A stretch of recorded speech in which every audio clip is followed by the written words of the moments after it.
Hey, oops, look at that, Sangeeta. You wound up here with me. Oh, sorry. It's okay. Let me move you back here. All right. Hello.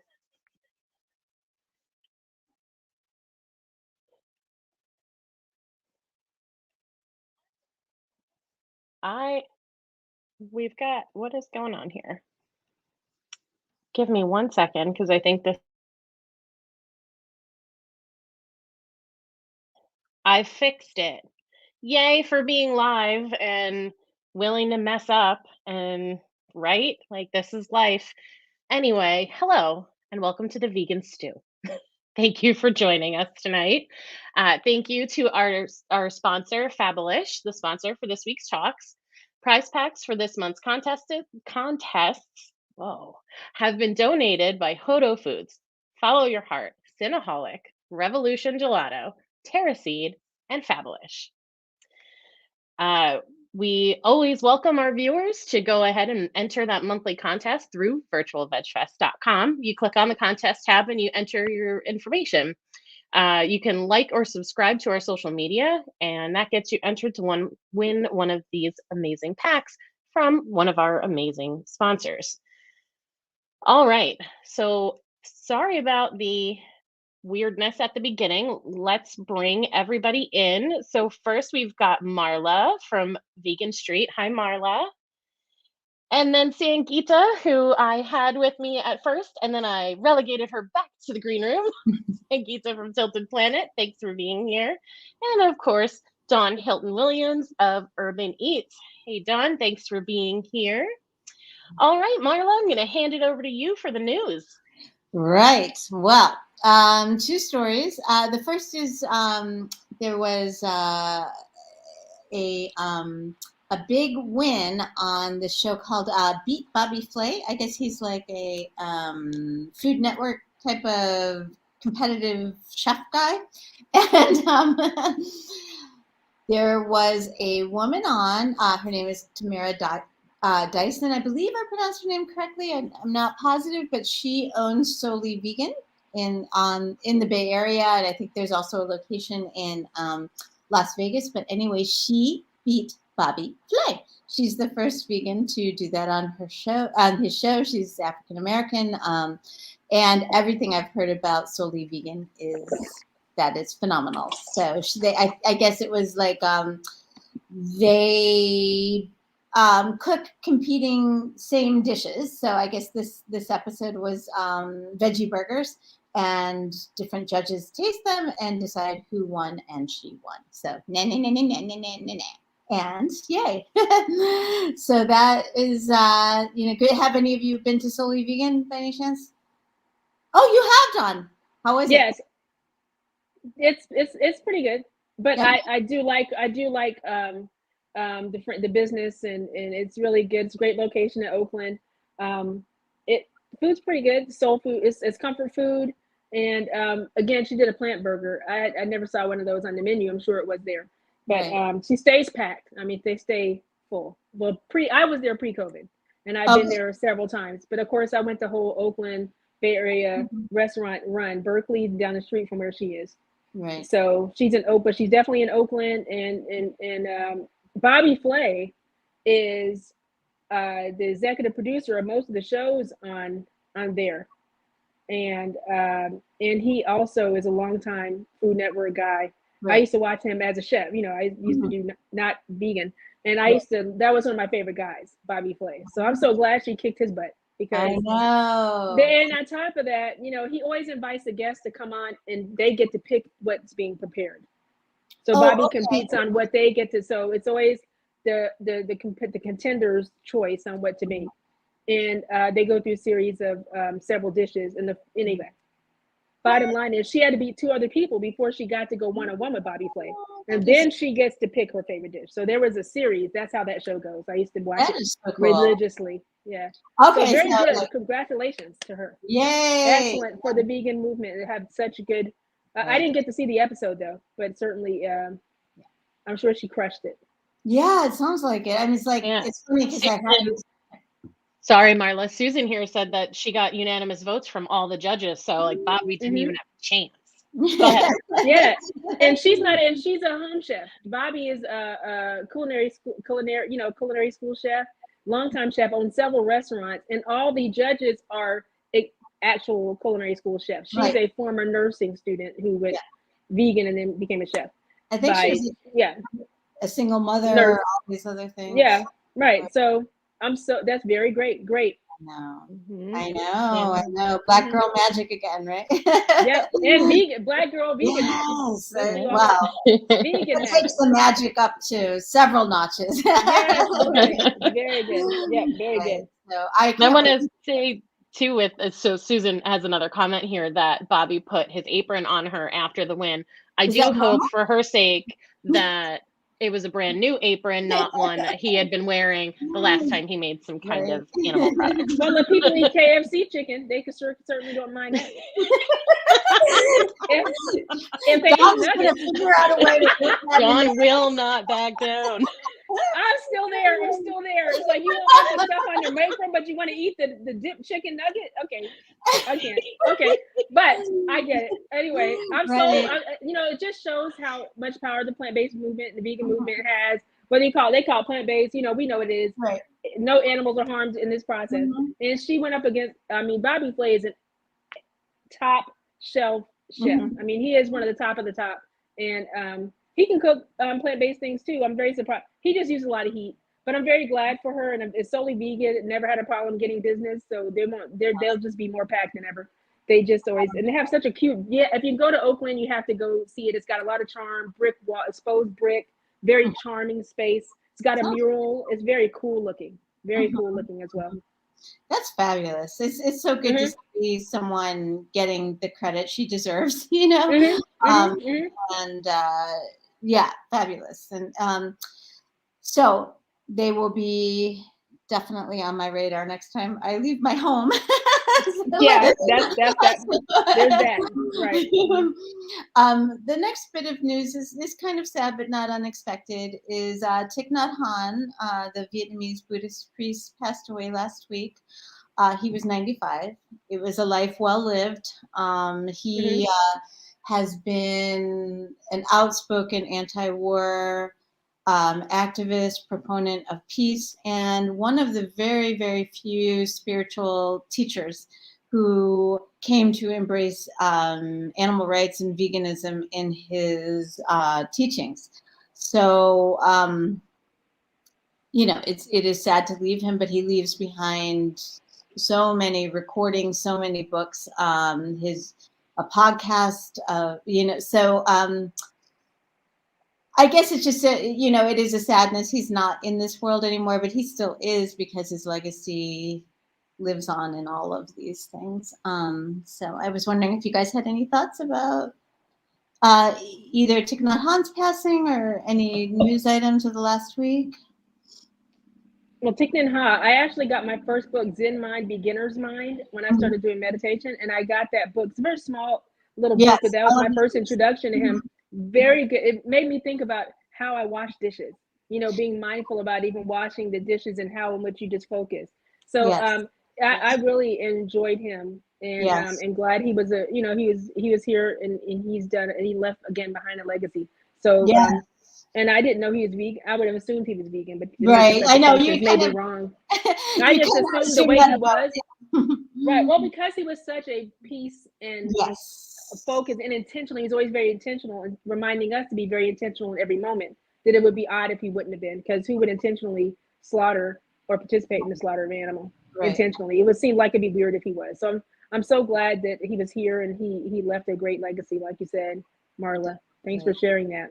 Oh, sure. Yeah. I mean, one of the things that he said that sticks with me, because I do meditate, but I like many people, I feel I'm terrible at it. I'm like constantly reminding myself, remember the breath, go back to the, I'm like fighting with this person or that person in my brain. But but one of the things that he was quoted as saying that just it helps me all the time is every conscious breath is a meditation. Anytime, so it doesn't have to be this sitting practice of, and I think that a lot of times, because meditation can be so challenging for so many of us, we think of it as being so outside of what we can accomplish.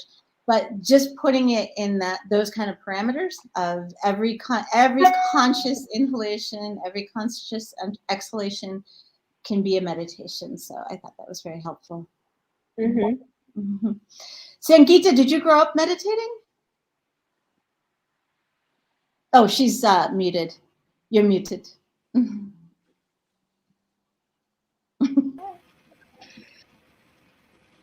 You're not muted. We hear you now. I think yes. Hi, Sangeeta. We can hear you now.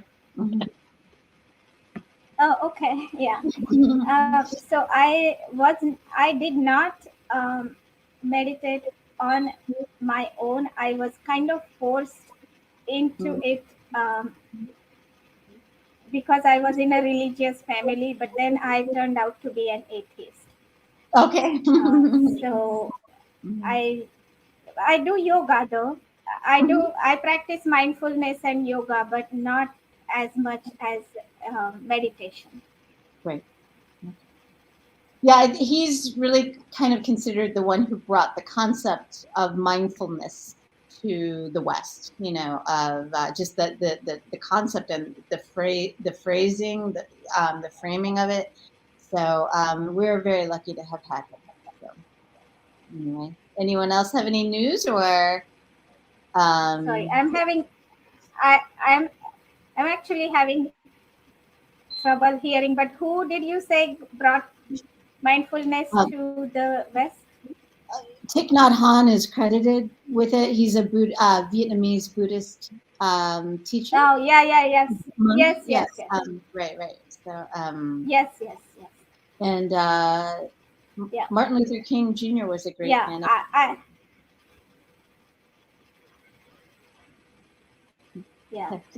I have considered whether I should explore Buddhism, but then I don't think I would. I don't think I want to follow any religion or any path in particular. So, so you make your own. You decide if you meditate. I mean, I think the first time I told my parents that like I wasn't into like religious stuff, and my parents, like I wasn't raised in a religious household or anything, but I was pretty young, like I want to say like 5 or 6, and I was like, I've got stories. Let's read the stories in my room, in my favorite books. And I was not into it.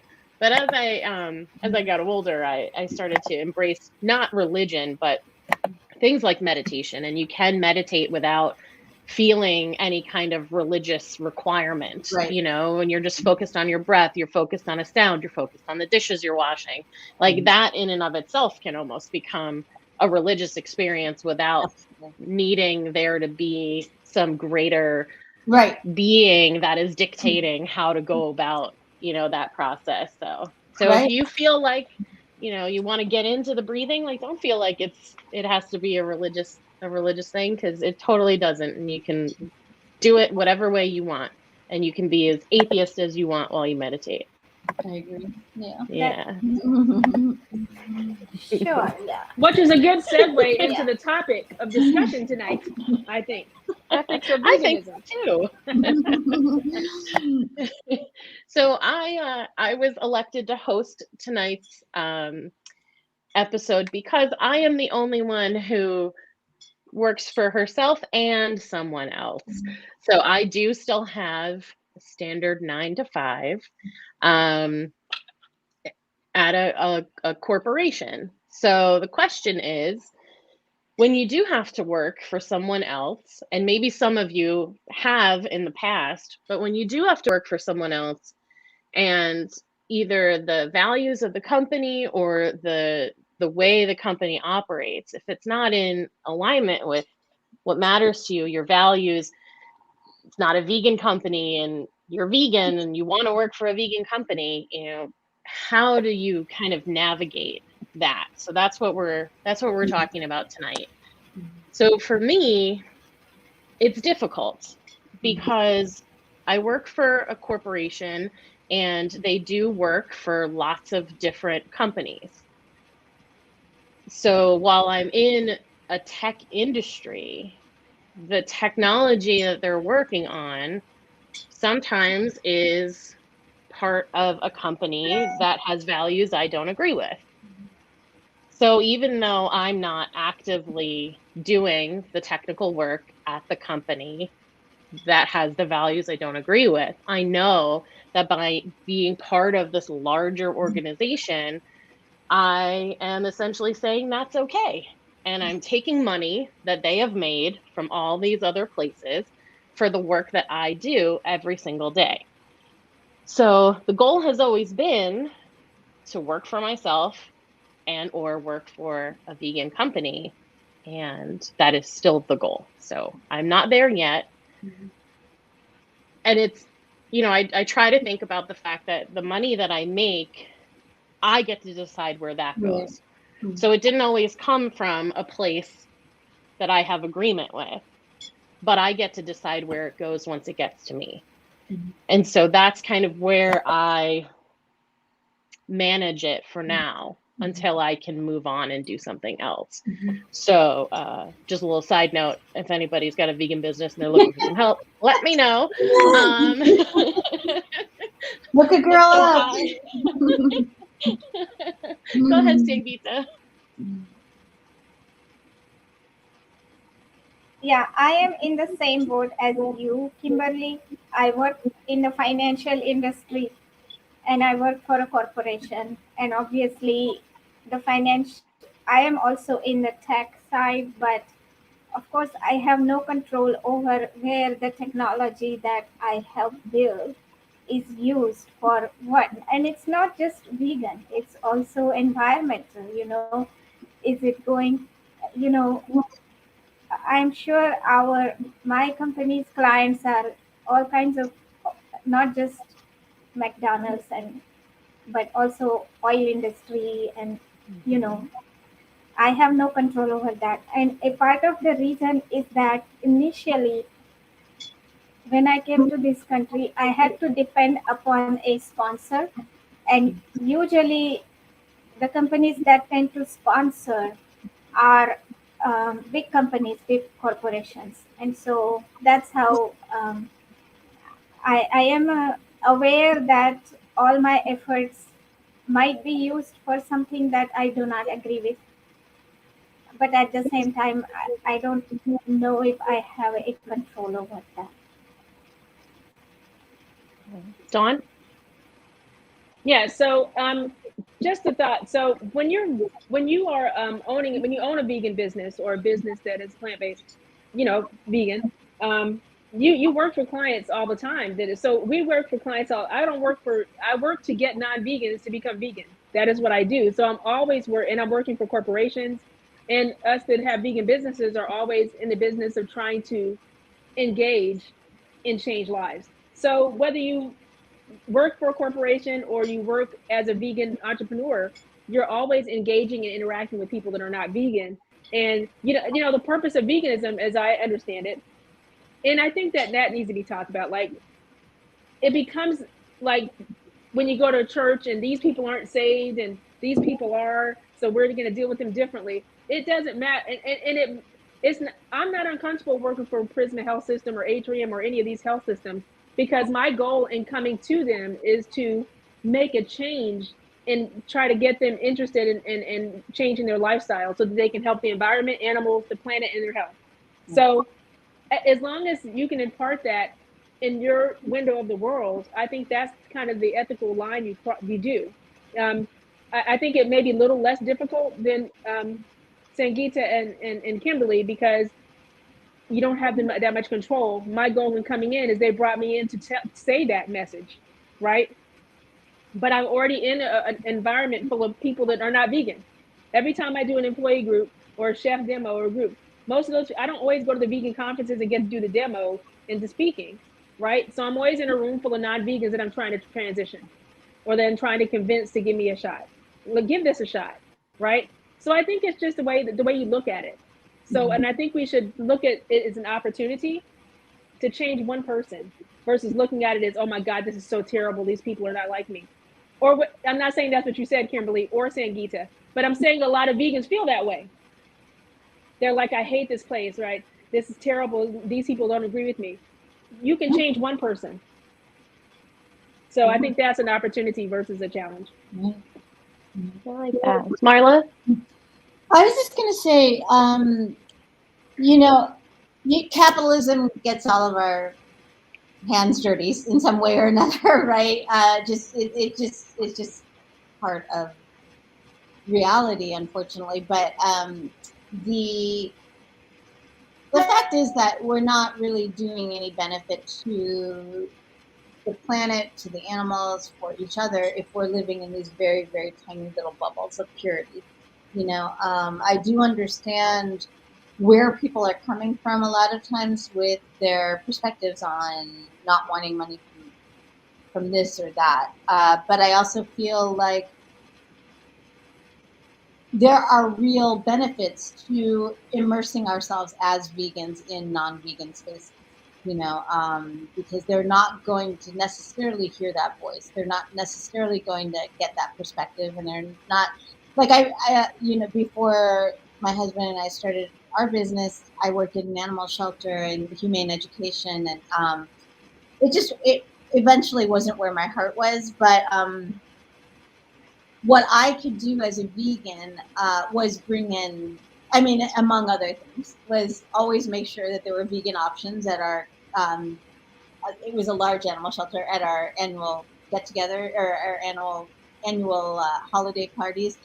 Always bring in vegan treats when I bake them. This is like the 1990s. People were like, what the hell is going on? But also just advocate, like that our executive director wore a fur coat, is that acceptable, for someone running an animal shelter, so just things like that, just like I said, it's very noble to live in your perfect little bubble, but are you necessarily creating change if you're more obsessed with purity than on extending beyond your comfort zone? Yeah, I see what you're saying. I think where my feelings kind of get stuck is that I get to do this and the Monday show, and I have my podcast and all that, and I do get to share veganism with people who aren't vegan and connect with people. But at work, there isn't really space for that. So when I was still in an office, and I actually did immigration, Sangeeta, so I know exactly what you're talking about. I used to do immigration there, and we were a smaller team, and so we were all like on the same floor, and we would talk to each other. So everyone eventually knew Kimberly's the vegan. And they used to give us free lunch every Friday. And it was always like, Kimberly's not going to eat this. Kimberly's only going to eat that. And so I was able to have conversations. I'm on a new team now, and that happened last year, doing something different. And so we've never met in person. We have calls, but we don't talk about our personal lives. So now it's like, I'm in a spot where I don't have conversations with people in the workplace about veganism. And so I think I'm starting to feel really stifled that way. So I don't get to share my message. I don't get to work in an environment that allows me to make the world a better place. And so I've been feeling, I like what you guys have said, and I'm going to take it and make myself feel better about how I spend my day. So I appreciate that very much. But I think that's where it was kind of swirling once we came up with this topic. I was like, oh, this is how I really have been feeling about it. Because, I guess at least I'm very thankful. And Marla, I did see your utensil. I'm very thankful that I have the opportunity in the evening and on the weekends to talk about this and do these things. So at least there's that. Right. Go ahead, Marla. So a lot of this that you're describing is a kind of a consequence of COVID, right? Of how, workspaces got reorganized and that sort of thing. So, we're all, I think, especially those who were once working in a office 9 to 5 type lifestyle, trying to figure out a new normal of operations, because I mean, for many of us working from home, it's just such a great advantage, and it's like, I'm sure if you wait it out, you're probably pretty grateful to, Oh yeah. you're like, no. Hmm. But Yeah. on the other hand, like, maybe I'm not, giving advice. I'm just trying to think, like, I understand your conundrum, but I'm also thinking, like, what are creative little solutions to feeling like, oh, I got my little vegan thing in there. You know what I Yeah. mean? So that's kind of how I'm thinking, is just like, how can you insert it in this new normal, Hmm. Yeah. Dawn? So one suggestion that might prove helpful is virtual cooking. So I do a lot of part of my business. There are two things. One is a suggestion that might be helpful is offer virtual fun virtual cooking Friday. You do a virtual cooking demo, and it's vegan. It just happens to be vegan. And if they want to do rotate every month to do somebody else once monthly, that's a possibility, and that'll make you feel engaged in the area. But the other Yeah. thing is, people have the impression that people that work as vegan entrepreneurs, that we talk about vegan all day long. I was like, vegan, vegan, vegan. No, most what we're doing is trying to, marketing, business, coaching. Some of it's talking about vegan, but most of us talking about business and how to, um, you know, continue to grow your brand, right? So there's not that much. We're not as much talking about vegan. Don't be so envious. We're not talking about vegan and having, like, I'm not calling Marla and we're talking all day about, oh my God, did you see what happened? No, we don't get to do that all day. We're working. It's not as much fun as you think. The grass isn't so much greener. Okay. Don't tell But me that. I'm just telling you the truth, because we gotta get business, and we're in a niche, right? So Yeah. we've got to go to businesses that don't want our business Right. and try to convince them to give us a shot. That's 80% of my time. I'm trying to convince corporates. Now, when I go to communities and I go to community churches in my community, in the communities of color and Black and brown communities, I'm trying to convince meat eaters, heavy meat eaters that look like me, to give me a shot, and I almost had to say, can I just give you some food? And this is now, I'm okay. I had to find a grant, which is now I'm not doing vegan talk. And then I've got to convince you, go to several meetings, bring you food, knowing you're going to eat some chicken after you talk to me or you something else. And then I had to get one shot. So a lot of it's administrative. Mhm. And so it is going to be better that you're in that space, but it's a lot less talking about veganism as it is pushing the idea of dealing with non-vegans and trying to make sure that we get a shot to have a conversation with them. So it's not as, like, again, it's not utopia, a vegan utopian Right. entrepreneur life. And I'm not suggesting you said that, but I think that you have better, we're in the same boat. We just we're in the same boat, I think. Okay. Sangeeta? I like that, Dawn. Thank you. You're welcome. Yeah, so I agree with, yeah, Don has a good suggestion, but also, Kimberly, I also work from home, and most of my team members are outside, like all over the world. So, like you, I also don't get to talk about veganism, but sometimes we would have like team meetings of those of us who are in North Carolina, and there have been activities, like team building activities, and then I was able to say, okay, I am a vegan, what is going to be there for me to eat? That I was able to start that conversation, and then people made sure that there were like at least Beyond Meat or something like that, Impossible Burger, and then they asked me like how it was. I thought that it, even though I didn't really care for it, I really praised it. I said it was so fantastic. um, and then another coworker of mine, she came to me and she said like, oh my God, my husband would really like to meet you because he follows Rich Roll. And when I told her like, I have met Rich Roll, she was so fascinated by that.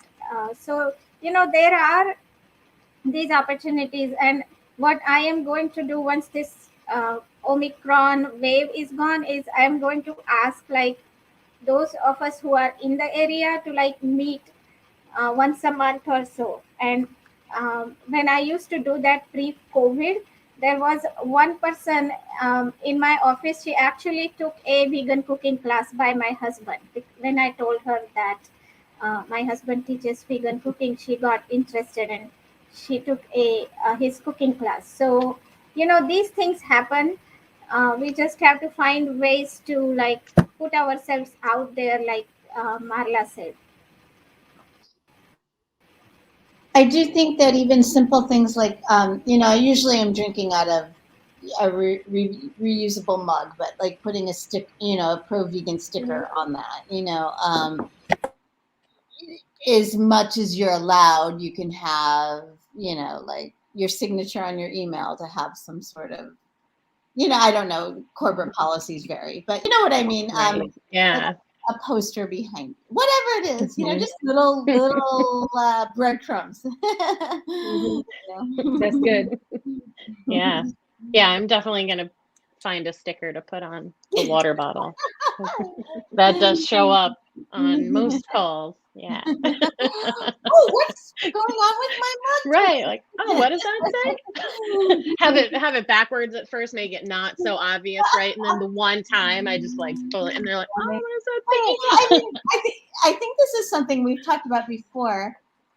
Is just that once it's kind of out there that you're vegan, whether people pick up on it or whether they heard about it or whatever, there tends to be just so much curiosity about it, and at least in my experience, a lot of people genuinely have questions. It's like, my doctor told me I should be eating closer to plant-based, that kind of thing. So I think there's only advantages to coming out, in a friendly way as a vegan. So, I think that we should give each other always the benefit of the doubt to know that we're doing the best we can in our circumstances. It's not always perfect, but, Go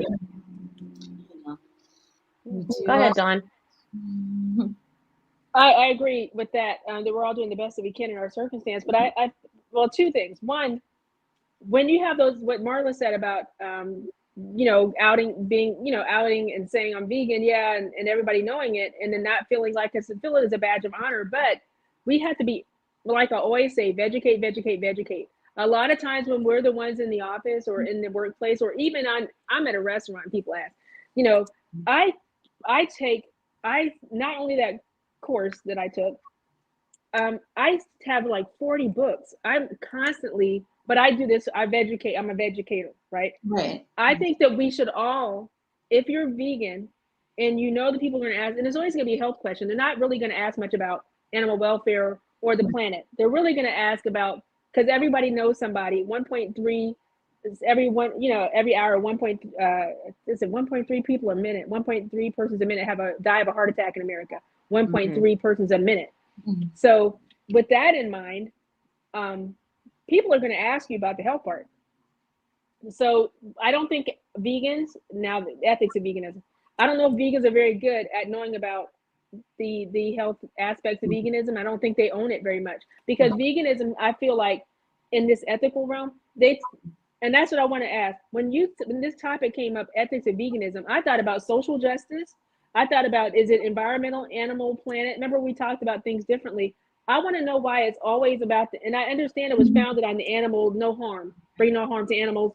I know, but we're not Blockbuster Video here. Are we Blockbuster Video? Are we going to not move with the times? Things have evolved in the vegan movement. So why are we not looking at the humane treatment of humans? Because humans can talk and animals can't. They're humane people. We need to come up with this whole idea of something outside it. Don't we care about the climate change? And if we do, we have to talk about all those various topics? And I think vegans, and then the health part, we know more people that are sick. So why we have to be better at educating ourselves, so that we can be that voice of, no, there's nothing wrong with tofu. It goes to the B receptor, not the A receptor hormone. So it is protective against cancer and it's a phytoestrogen, which is different, a plant estrogen than dairy. We don't, but a lot of vegans don't know that. Right. So I think that from an ethical perspective, we need to be responsible as health educators to some small degree. not just animal rights. Mhm. And we need to not be Blockbuster. We need to come on up with the times. Yeah, for me, there's been a lot of, because, my focus was, and the reason for doing it was ethical, and it was always about the animals. And I would always say, like, because I'm a fat vegan. We've had that talk. I'm a fat vegan. And my approach for so long had always been like, doesn't matter. I'm here for the animals. Any health benefits I get from being vegan are amazing, but that's not why I'm doing it. And, then you start to get older and you start to think about, well, I want to be healthy and I want to be able to continue to advocate for the animals well into my 80s and 90s if I can. And then so, the perspective starts to shift a little bit. But you're right, Dawn, for so long, I've been reading all of the nutrition books, just like I've been reading all of the animal rights books, but not really talking about it, because I would always say that's not my focus. The focus is the animals.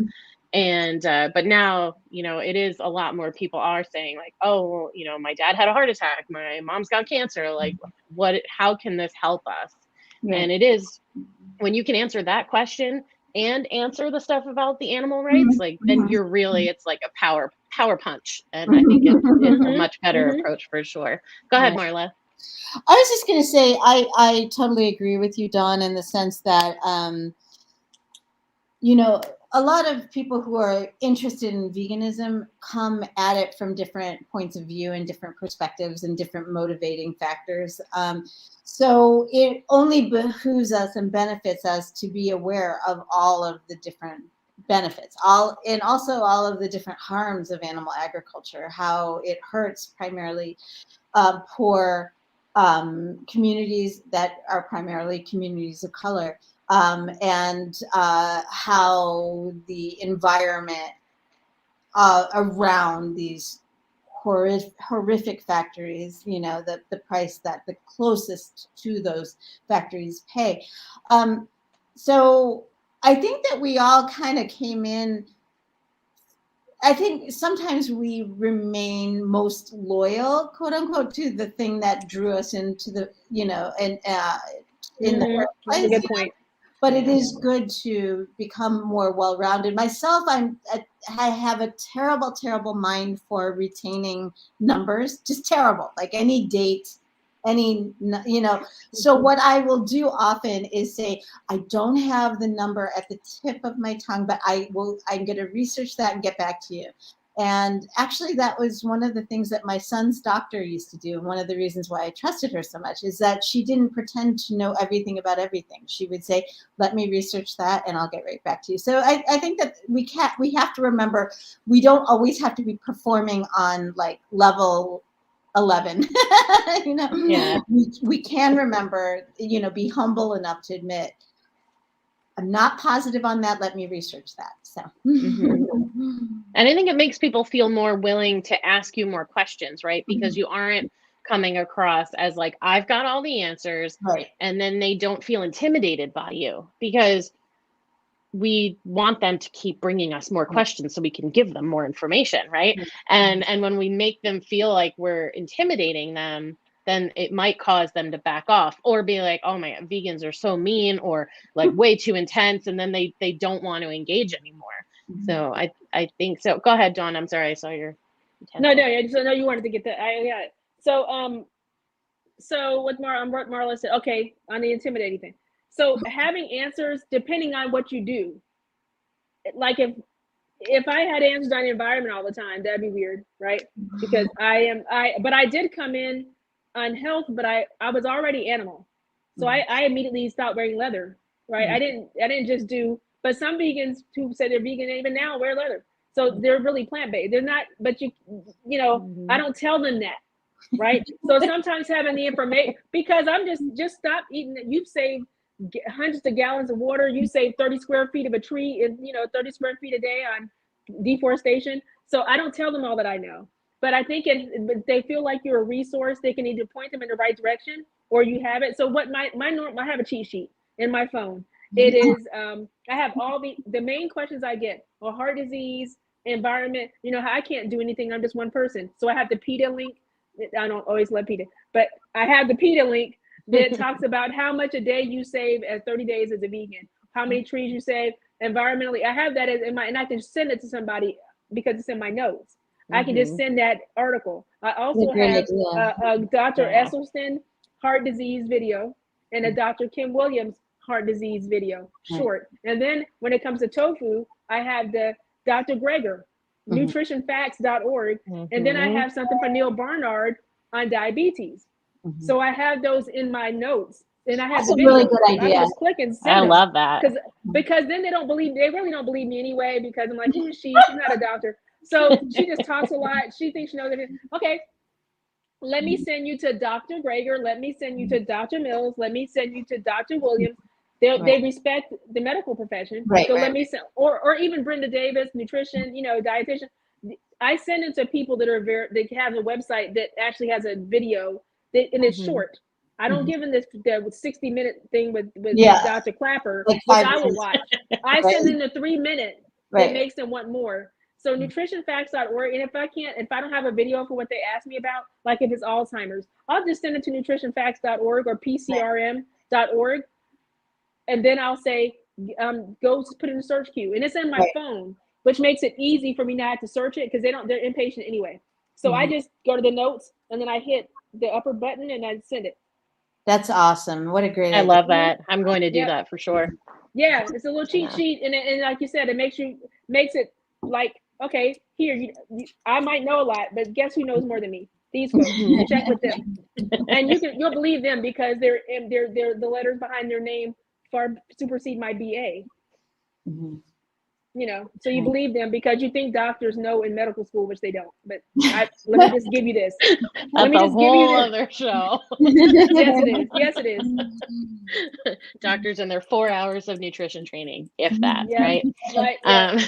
Well, it's 20. It's 20 over 4 years. See, I'm good with numbers because I do this all the time. It's 20 hours, and it's 27%. It's 27% of medical schools. 20 hours over 4 years, and it's on the Krebs cycle, which has nothing to do with nutrition. It's how the food biochemically breaks down. The reason I know that is because it's in my lectures. But again, you don't need to know that. You just need to say, okay, you need to have that in your notes, and I find out where I got it from, and then we use each other as resources. Yeah. Right. And we need to do a better job at doing that. For sure. Yes. I love that. Great suggestion. Thank you. So we did go a little bit off topic, but it's been great, and I think everything that we've talked about has been super helpful for everyone. Sangeeta, did you have something to say? Yeah, I just remembered something that back when I used to go to work, I actually have people at work that became vegan because of me. So we do have that impact, and not going to work is a little bit of a disadvantage now that I'm thinking about it. That's awesome. Yeah, that's so exciting. It feels so good when someone even says that, they even started considering changing things, right? Or a woman a few months ago was like, I won't buy anything that's been tested on animals now, after talking to me like a handful of times. And it really feels so wonderful. So you're right, you can make that impact at work. Yeah. And I really appreciate all of the kind of the shift in perspective that you guys have presented, because I know for me and maybe, many vegans who are working in a place that feels like everything they do is against what you believe in, but to really shift that perspective and view it as we all are engaging with people who are doing things or involved in things that we don't support, but how can we still keep showing up as who we are and sharing our message, and hopefully like somebody is paying attention, right? So we just find a way to share that, and that is very inspiring. Go ahead, Dawn. So that's so true. I mean, we're all doing it, all four of us, everybody that we know. And if we're working, like Marla said, in silos, then we're not doing it. We're not doing justice for the animals, the planet, or health, or communities. We're not, because if we should work in silos for planning and execution of plans and groups like this. We should be, again, any other way that we're doing it, we're not helping the animals beyond our one, which is helpful for one person. Right. But you want to, Mhm. so we're doing, I think it's, again, it's opportunities galore. And all we do, Marla and I, is try to get non-vegans. I know that I can know this. I only have to ask Marla this. All we do is try to get into organizations that don't want us there to talk about things they're going to touch on. And I have to use plant-based. Honestly, I have to use the word plant-based. Yeah, I mean, I think that's a lot of what we're talking about is the need to be Mhm. kind of flexible with our Yep. messaging and how we get our foot in the door, you know, Right. because Dawn and I, you know, we do kind of different things in that we are a communications company. So we Okay. take on clients and do logos and packaging and social media, Okay. sort of thing. But at the same time, you know, like a recent client that my husband just took on is they're making a plant-based, non-toxic version of what's the stuff you spray on to get it to not stick? Or I'm obviously there's something Non-stick. to not stick, to unstick something. You spray it on there, and it's terrible. I don't know. But Anyway, go ahead. the point is, it's like the opposite of duct tape. Like if you've only got, Okay. I can't. I hope my husband's watching. He can comment. I don't know. But, anyway, the WD-40. Sorry. Oh, okay. But Mhm. they're making a non-toxic version of that, you know, that is all plant derived, soy based, every bit as effective as that other stuff. And, you know, there's a lot smaller demand for it, but there is a growing demand for it. There are people who are really sensitive to chemicals. There are people who just don't want to put more of that crap into the environment.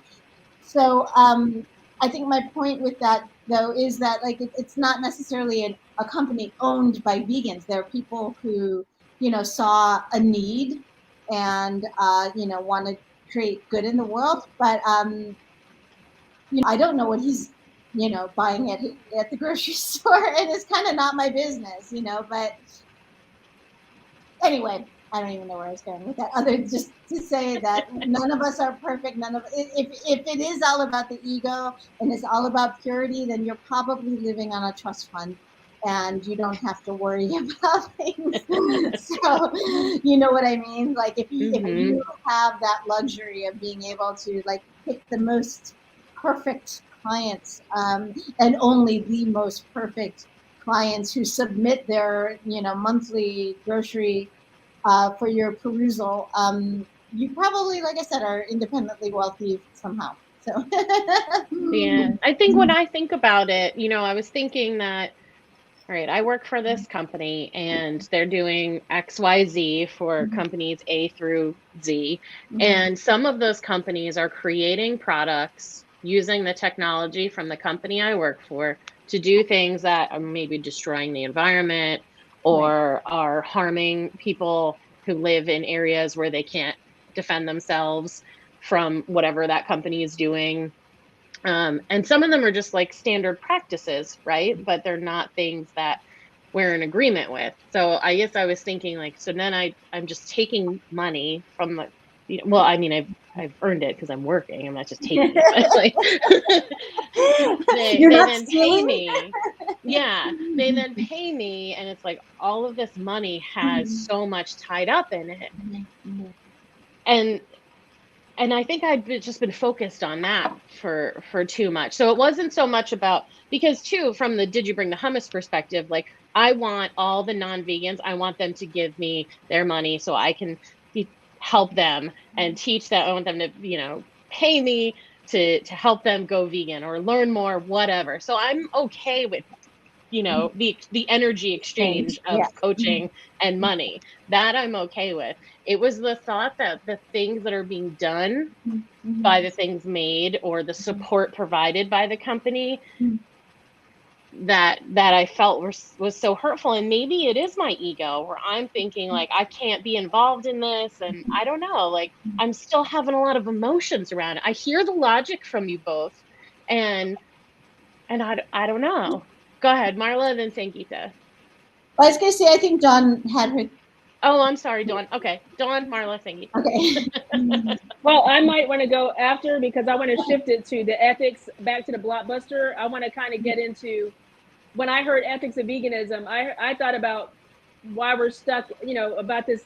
We don't talk about social justice as much, the humane treatment of people. So I should get Marla and Sangeeta first so we can wrap up on that.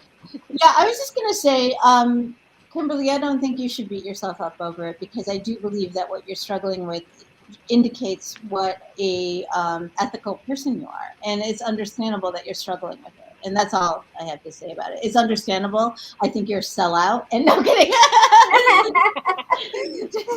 But I mean, it is. It's part of the dirty work of. Well, yeah, and to add to that, first thing is that the world is interconnected. Let's say that you did not work for a non-vegan company. Let's say you only had a vegan business, and then you made money. You made lots of money. What will you do with that? You will put it in a bank. What will the bank do with that? They're going to loan it to somebody else, right? So it is not an answer to not work for a non-vegan company, but we should look at ourselves as vegans. How can we increase our influence? And if the more successful we become, our influence increases, our power becomes more. More power gets to a vegan person. We become more visible, and from that point of view, I think that you should not think about that, but think about how you can how you can actually become more successful. Thank you. Yeah, and here too, Susan, about shifting energy from your work to use it for your own ethical purposes. So I like that too. Yeah, and I do try to really kind of get it all out there and be involved as much as I can outside of work, so that I do feel like I'm taking kind of the free time and whatever that I'm permitted, because I have this job that allows me to not have to, work all every day of the week or whatever, and that I have time to myself, and that I'm able to kind of spend time doing this. But Sangeeta, the idea that everything is so interconnected, and then even just putting money into a bank, like we know what the banks have been up to in the last 10 plus years. I mean, always, but especially the last 10 plus years. And when you think about, I put the money here and it is going elsewhere, and what are they doing with that? And so thank you. That's a really great perspective. So Dawn, we'll go over to you. We only have 7 minutes, so I think that it's not the going to take topic that that long. you're talking about, we need to do like a whole other show about. So if it's not already on our list, we should make it. But go ahead. Yeah. So I was going to just piggyback on what Sangeeta and Marla said, just because it's kind of not tied up, because but this may be what it's supposed to be about today. You don't work at a CAFO, do you? You don't work at a poultry farm. You don't work at a leather goods. You don't work in a farm where they're abusing animals. No. You work. Everybody that we know that has been vegan, has become vegan, has worked at a company, just like Sangeeta was saying. It shouldn't matter. It doesn't matter where they work, unless they're actually abused, like the other person hitting them over there. You're not doing that. You work in a business that has other goals. Unless it's your business, it's not your business. If that makes sense. Mm-hmm. Yeah. Unless it's your business, unless it's ethically, like, directly harming animals, right? And what Susan said was right. What we're all saying, you should not. What you're doing isn't directly harming animals. You're not working in a company that brings that direct harm or indirect harm that you're aware of, because you can't be aware of everything. You'll get nothing done. Your head would go like, I like to do this, you guys. Your head would explode. There's no way you can control all that, just like Sangeeta said. So what you can get to control the 6 feet, the space right here, and you have so much to offer and so much to give. Just again, feel this as an opportunity.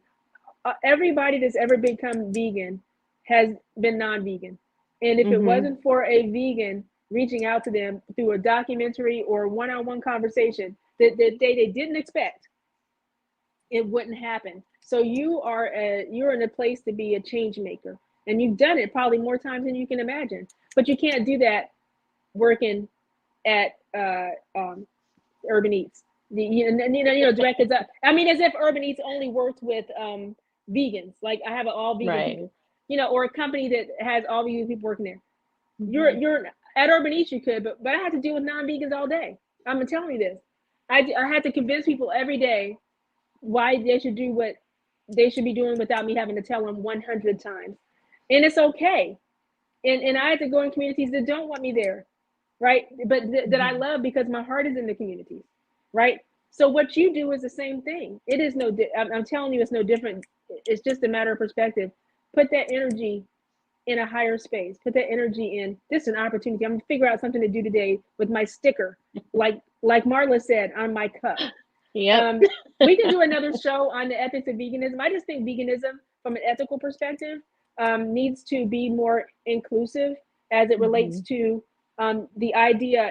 Vegans get mad at you, some of them, because I'm a whole food plant-based vegan, right? But I'm also an environmental vegan. I'm an ethical vegan, and I'm all of those things, right? So when I say something about health, people say, well, you're missing the point. No, I'm not missing the point. Vegan's missing the point. Vegan has evolved, and we got to let give the whole food plant-based people a hug, so they'll come along with us, and they can be teachers to the ones who are ethical, right? And then we need the environmentalists to come in because we need to flip them. But that's another show, like you said. I think when I think ethics of veganism, I think veganism is stuck in the 70s with the idea of, and it's okay, I'm a child of the 60s, but veganism is stuck in the 70s with because it's bigger than that.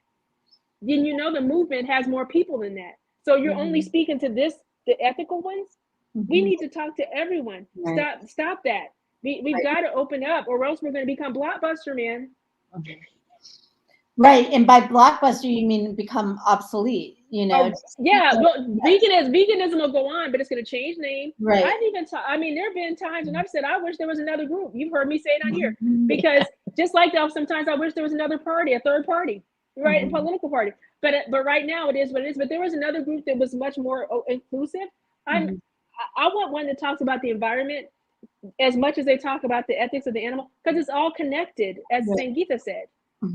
It's all connected: the environment, the community, the social justice, the human justice, the humane treatment of people, animals, and the planet. Why can't we be that organization? Why are we only still talking? We need to make sure all that's in there. That's a show. You're right. Yeah. Well, Dawn, I do want to say that if you think veganism today is in the 70s, you should have seen it. It was real. Lord, I don't know. I was, what happened? I don't know. That's why you laughed. I don't know what it was like. Okay. Yeah. And Susan said she came in on environment. Yeah. Yeah, so that's cool. Me too. I'm big into that. I just don't know a lot of environmental vegans who are actually. I know a lot of environmentalists, but I don't know a lot of environmental vegans. Right. I think a lot of times people in the environmental movement or environmental sciences think that it's like bunny hugging or tree hugging. They think it's too sentimental, rather than, even though the science is there, as we know. But I do think, like, as we all know, this is such a vital issue that we need to be constantly, pushing forward. We don't have the luxury of being so choosy and kicking people out because we don't approve of where they came in from. You know what I mean? So we need to not just have it be empty words. We really need to be, inclusive and expansive. Right. Yeah. Sangeeta was. Well, I was raising my hand because I'm originally an environmental vegan and then understood the ethical arguments Yeah. Again, and the we all health came in. arguments. Yeah, but I can't find them. I wish that's why veganism was more inclusive. It is inclusive, but it doesn't feel that way. Right. Just like in the Black and brown community, you have like Black veganism. There's actually a term for it because it doesn't feel inclusive quite Right. enough. So we need to work on that as a movement. Work on inclusivity. I agree. Yeah. I can't wait to do that show. That's going to be good. Yes. We have one on intersectionality, right? We're doing Yes. one on Yeah, that's right. We do intersectionality. have one. That's Yeah. a lot of, Yeah. yeah. Oh, awesome. Thank you, John. I didn't see that comment. So thank you for putting that up there. Yeah. And thanks, Susan, for sharing that. We have to check Yeah, that out. I love Yeah. Dr. McDougall. Michael- Yeah. Yeah, Michael Clapper talks about. Okay. Excellent. Yeah, good stuff. All right. Well, we're at the top of the hour. Amazing conversation, as always. Thank you for being here this evening. So I will move everyone back and we will sign off.